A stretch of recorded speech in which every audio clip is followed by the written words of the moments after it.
Alright guys, welcome back to the channel Builtprado. My name's Matt and today we're doing a Kings versus Teralume comparison. So as you can see, we've got the Teralume here that's on the bull bar and the car wired up, and we've got the Kings illuminators which I've had for over 2 years definitely. So obviously, you know, they've held up well for what they are. These were $99 for two on special, and the wiring loom as well is $25. So $125 for two 9-inch lights and the wiring loom, which isn't too bad.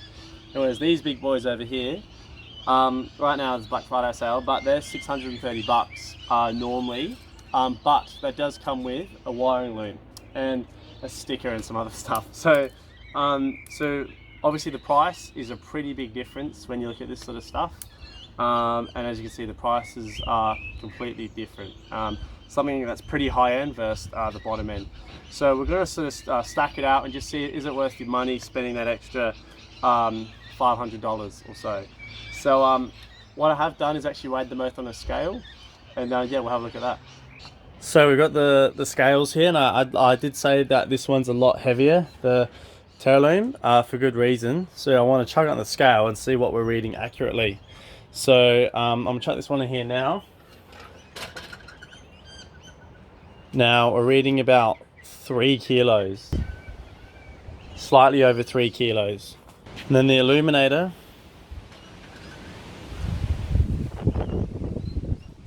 two kilos. Okay guys, so we have on the left, the Kings 9-inch illuminators, and on the right, the Teralume icons. Now, this is a 9-inch, this is an 8.5, but you put them side by side.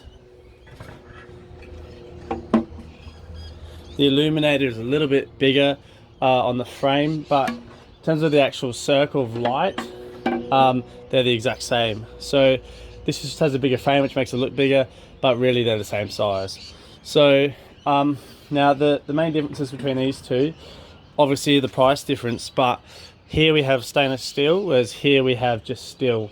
And as you can see, that's already having its fair wear of work done there. Rust.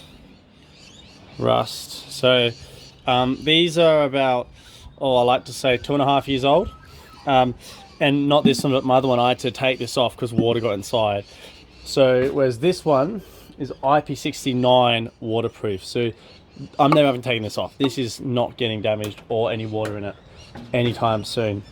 Now obviously the design, this one you've got a square, and then there's little infills here that have been left, which, you know, looks however you want it to look. Whereas this one, as you can see, they've used every single millimeter inside there and not had a big square design like this. Now, you never see these anymore. There's not really many like this. They all look sort of more like this one now. This is more up to date, as you can see. And like I said before, white lights, yellow lights, there's a bit more fancy, a bit more intricate. Whereas this one just is all the yellow, and each one's probably the exact same because it's the same distance around.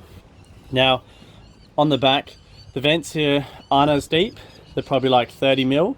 And as you can see, the little screw holes where the threads would be for the screws, and the V shape, and the wiring put is there at the bottom, which as you can see is meant to be anti-theft because it will hit this when you pull it out, which isn't really true. You can still pull it out.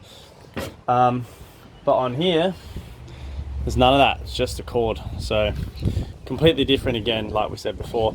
And obviously the vents in this are huge. And another thing I just thought was interesting, if you look really carefully at this, if you look, for example, that white gap there, and then over here it's completely different. See how they don't match up? But then if you look at this one, and then you go to this one down here, they're the same. So it's hard to explain what they've done, but pretty much it's even all the way around. But you look at this, it actually looks uneven. It's quite interesting, but this whole top row is slightly to the right, and the whole next row is to the left, and then the middle four are the same. It's quite interesting. It's not like symmetrical. They've actually made it as efficiently as they possibly can, which is really cool. Alright, so this is what comes in one of the bags. Now, these two bolts here and these two washers and two nuts are actually for these two holes here, but we're going to use the middle hole in this one. So I only need one of these and one of those to mount it to the bull bar. I've got one just sitting on the car now. You can see how it looks way better than this one here. Just looking at it, as you can see, this is really clear, with that's kind of foggy and manky. Obviously it's not entirely fair because that one's been on the car for so long, but it does look really nice, and obviously it's a bit smaller, the body, so there's a bit more of a gap around there now compared to there. The other one actually used to rub on the bull bar, it was that tight. But yeah, as you can see, oh wow, look at that angle. You can see how it's really yellow, like inside there, and it's white on the sides. That's what I was talking about before. But yeah, pretty cool to see them side by side comparison. But obviously, one of them has a way better light output. Wonder which one that is. All right, now wiring loom. So with Teralume, you get the wiring loom in the box. Now this is the King's one here.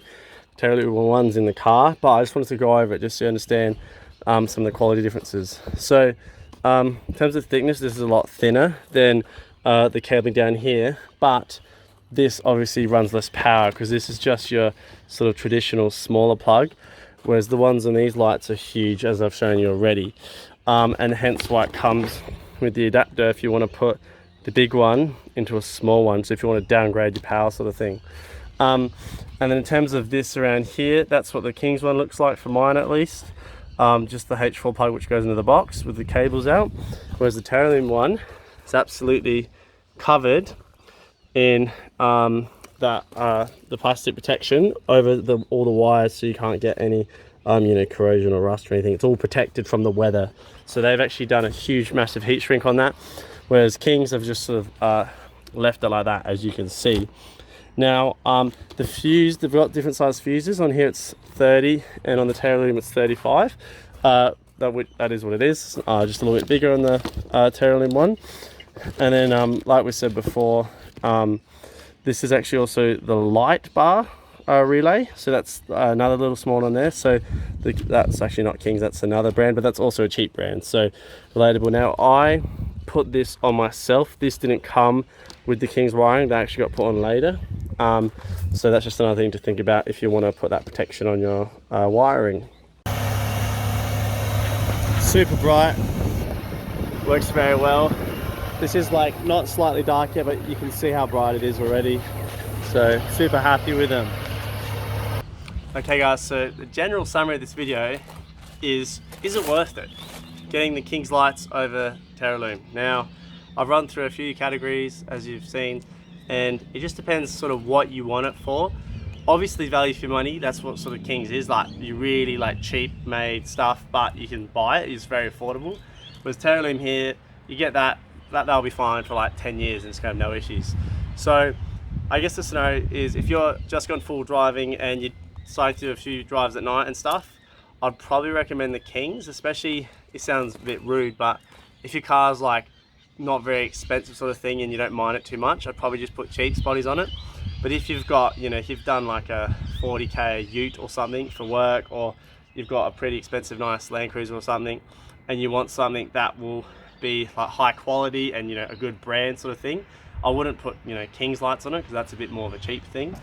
I'd put an actual high brand of spotties like Teralume's, because I've seen it on like 79s. There'll be like a decked out 79 that's worth like 100k, but then it's got like $100 King's lights on it and it just doesn't look right, it just doesn't suit it. You need to put like some expensive brand of spotties on there. So in terms of, if I was about to do Life of Australia tomorrow, I'd have the Teralumes on. If I didn't have much money and I just wanted a light to get in the game, see what it's all about, and really cheap and affordable, I'd go King's, which is obviously, that's probably the answer you expect for the video. And when I had no money and I just had this car for a few months, I got, you know, King's, and it shows, and they've been fine. But these Teralumes are a lot higher quality, and these will be able to transfer over to my next car. So it's not like, you know, get this car, that's it, is whatever car I get next, you know, 79 series or whatever, I'll be able to take them off and put them in that car and they'll still keep going strong, with most mods as well. But yeah, that's just another thing to consider. If you got the money, spend it and you'll have spotties that will last a long time. Or you can go with King's, run them for, you know, 2 to 3 years, knowing that there's going to be rust, potentially moisture in them if you do heaps of river crossings. I had moisture in mine and I didn't go through any rivers at all really. So yeah, it just depends on how much money you have and where you're at. So yeah, if you're just in the full drive scene, I can get the cheap ones, see how they are. If you've got a big expensive car, I can do it once, do it properly. So that's my advice, guys. Alright guys, so there's my honest speculation of the Teralume versus the King's.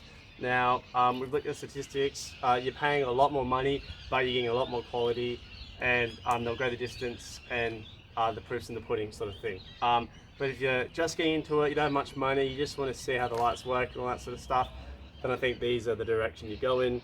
And if you've got like a pretty expensive car and you know you're gonna like get into it and go pretty tough stuff, I'd get some high quality lights.